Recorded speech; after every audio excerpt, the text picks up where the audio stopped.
মুখ্যমন্ত্ৰী ডাঙৰীয়াই যি ধৰণে পদক্ষেপ লৈছে আপোনালোকে দেখিছে যে কোনো দোষীয়ে হাৰি যাৱাৰ কথা আহিবই নোৱাৰে আৰু মুখ্যমন্ত্ৰী ডাঙৰীয়াই কৈছে যে আমি এতিয়া SIT গঠন কৰিছোঁ SITয়ে গোটেইখিনি চাব যদি SITৰ ওপৰতো আমাৰ কৰবাত থাকে যে SITৰ ওপৰত আমি যাব লাগে তেতিয়াহ'লে CBI লৈ যাব বুলি তেওঁ স্পষ্টভাৱে কৈছে গতিকে ইয়াত আৰু কোনো কথা চিন্তা কৰিব লগা নাই মুখ্যমন্ত্ৰী ডাঙৰীয়াই যি ধৰণে কৈছে সেই ধৰণে আমাৰ চৰকাৰখনে কাম কৰি যাব আৰু হয় অসমৰ ৰাইজৰ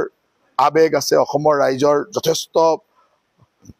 অনুসন্ধিৎসা আছে যে কি হৈছে আসলে আমি জানিব বিচাৰো সেইকাৰণে খুব ৰাইজে তৎক্ষণাত জানিব তৎক্ষণাত হেৰি কিন্তু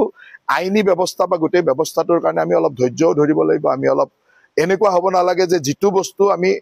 বিচাৰিছো সেইটো আমি পাব লাগে জুবিন গাৰ্গৰ মৃত্যুৰ ন্যায় বিচাৰিছো আমি ন্যায়টো পাব লাগে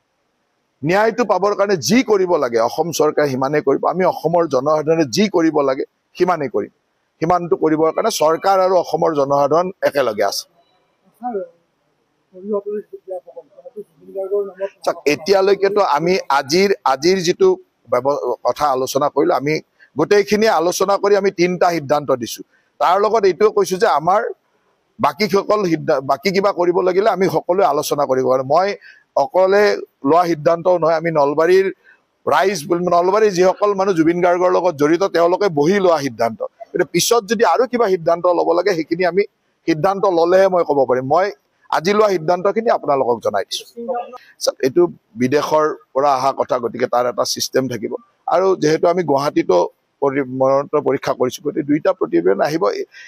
ইয়াৰ এই মৰণোত্তৰ প্ৰতিবেদনে হওক বা প্ৰকৃত দোষীক ধৰিবৰ কাৰণে চৰকাৰে লোৱা ব্যৱস্থাৰ ক্ষেত্ৰত মুখ্যমন্ত্ৰী ডাঙৰীয়াৰ ওপৰত আমি সকলোৱে বিশ্বাস ৰাখিব লাগে আৰু মুখ্যমন্ত্ৰী ডাঙৰীয়াই যি সবল পদক্ষেপ লৈছে ইয়াৰ পৰা আমি অসমবাসী 100% নিশ্চিত হৈ থাকিব যে দোষীৰ উপযুক্ত শাস্তি হ'বই তাত কোনেও হাৰি যাব নোৱাৰে যোনে যিমান ডাঙৰ মানুহে নহওক কোনেও হাৰি যাব নোৱাৰে সেইটো একেবাৰে নিশ্চিত